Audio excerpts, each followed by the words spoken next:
be with you. And with your spirit. A reading from the Holy Gospel according to John.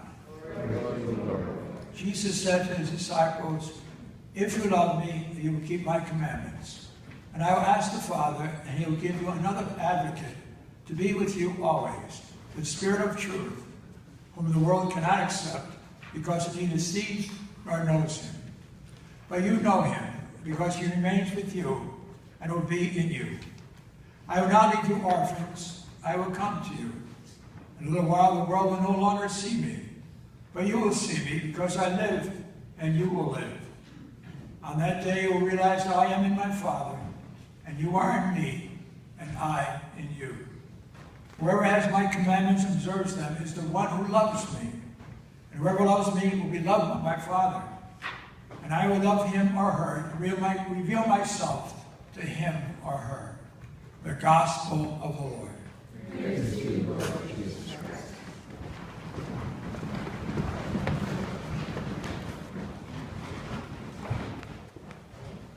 One day, Mother Teresa of Calcutta was talking to her sisters and said, "If you love until it hurts, then there could be no more hurt, but only more love. If you love until it hurts, there can be no more hurt, but only more love."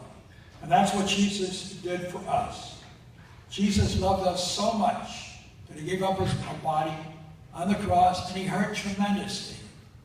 But after the crucifixion, it led to his resurrection. And there was no more hurt, but only more love. Yes, when you think about it, the crucifixion and the resurrection happened 2,000 years ago. But how does the Bible and the gospel apply to us in 2014? We hear Jesus in the gospel, "If you love me, keep my commandments, and I will ask the Father and put you, and give you another Paraclete, the Holy Spirit, to be with you always, who is the Spirit of truth, which the world cannot accept because it does not know him or see him." The word Spirit comes from the Latin. It means breathe or breath. Yes, you can't live without breathing. A couple of days ago, I got a letter from a man, Ed Lukashevsky. I didn't know him at all, but he watched television, and he sent me a $3,000 check. So I said, "Who is this fellow?" So I went up to Queen Street, 172 Queen Street in New Britain, knocked on the door, and the man opened it up, and he had an oxygen cover around him, and a long train back to his oxygen tank. And he had it covering his nose. And he invited me in, and I stayed there for about a half hour. We looked at DVDs of railroads. He had a collection of about 1,000 DVDs on railroads. And he said, "Father, I can't live without this oxygen. If I hadn't had this oxygen, I would die. And I can't go anywhere except within the house, the confines of the house.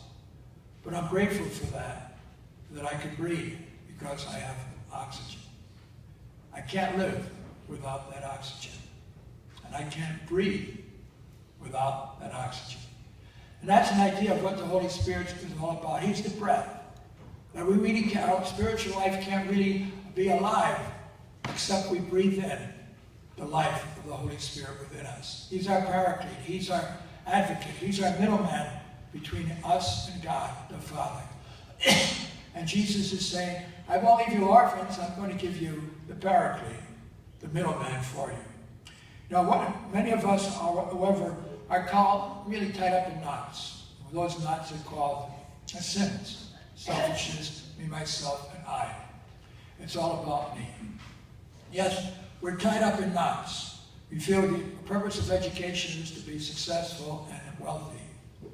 But the Holy Spirit tells us the purpose of education is not to be successful and wealthy, but to be of service to others.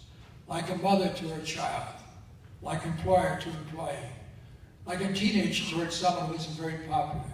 Yes, we see the breath of the Holy Spirit in each one of us. All signs of the Holy Spirit. Right now we're looking for Stacy who doesn't have a place to live. I said, "Stacy can't stay in the basement." And for 4 months we did take care of her. But now we have to find another place.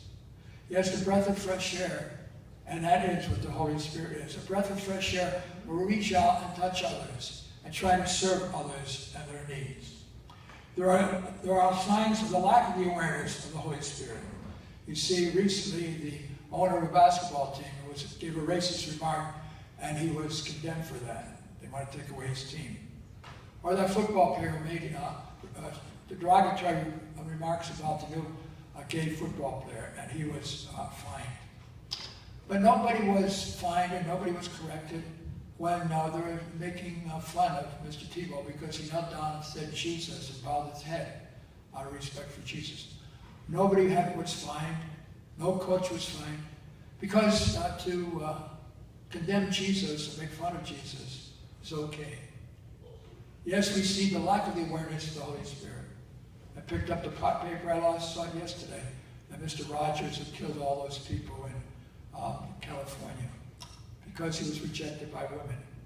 Just like a young man who was rejected by his girlfriend and wouldn't go to prom in Milford. Yes, you pick up an awareness of the rejection of the Spirit of the Holy Spirit within us, the life of the Spirit, the life of your spiritual life. But we see so many real knots that prevent us becoming conscious that what we breathe to stay alive, we need to breathe the Holy Spirit to stay spiritually alive. Yes, the world minds more the wider, as the world minds more the wider desires, the more narrow comes their heart of the Holy Spirit. As the worldly minds, they are more widened and widened. As their minds become more and more widened on material things, they become more and more narrow to the heart of the Holy Spirit. Jesus says, a little while, and the world will not see me, because I live in you, and I will see you, but I live in you. Even the world does not see me. We live when we become aware of the miraculous presence of the Holy Spirit.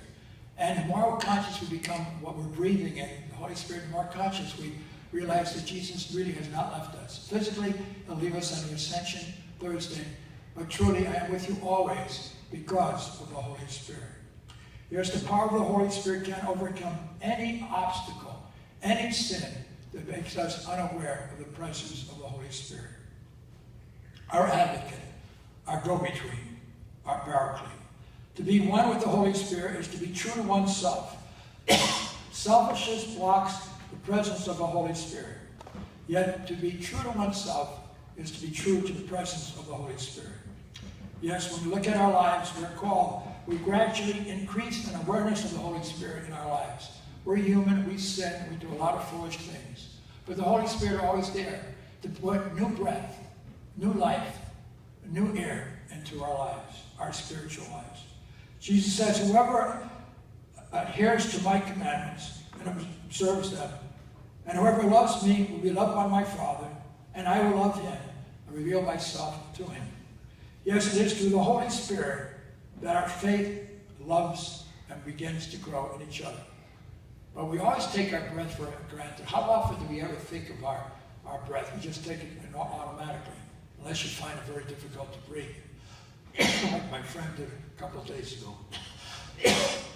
But we really don't think about breathing or the breath of fresh air. That's the way with the Holy Spirit. We don't really think about the presence of the Holy Spirit. But we really can't breathe with love unless we become aware of the presence of the Holy Spirit. Yes, it really is a breath of fresh air. You know, it's very difficult to love God by loving your neighbor. I find it very difficult to love God by loving my neighbor. But it's much more easy to love my neighbor by loving God and seeing God in my neighbor. Yes, it's hard for me to love God by loving you, but it's a lot easier for me to love you by loving God. And to love God sincerely is truly to love you, because I can't really love God unless I love you.